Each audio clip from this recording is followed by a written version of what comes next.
Hello, my beautiful beauties and my wonderful lovelies. A pleasant afternoon to everyone. You know, one of the things when I read the scriptures, I ask God for understanding and wisdom.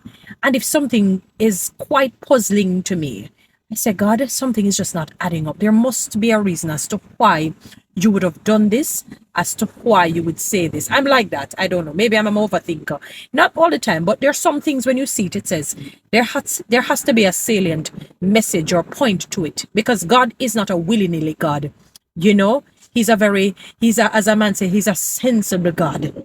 You know, God is sensible. It wasn't sensible his word, but the other meaning of it, he had said it, you know, and with that level of wit and wisdom, that God possessed, that mankind can never understand.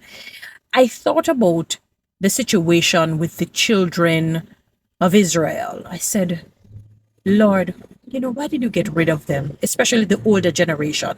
Only Joshua and Caleb had gone over, and the younger generation. And I could not understand it. I could not fathom it. It made no sense to me. And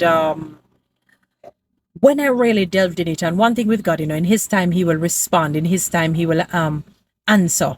And when I started to really read it, it was not just that they complained and bickered, which is awful.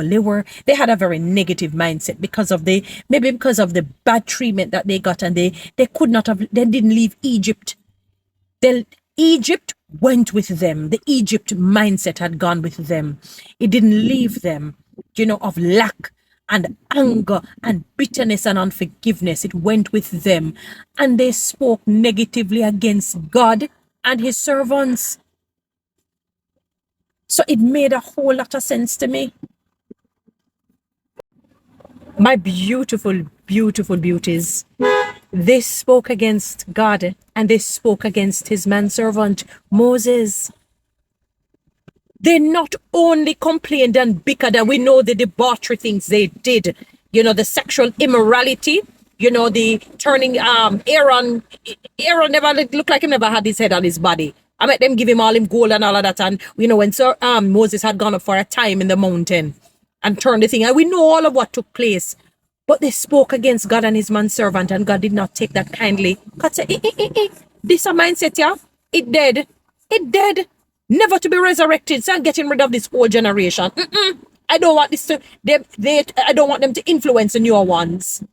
Joshua and Caleb went over. Follow me on TikTok, subscribe to my YouTube channel, share this.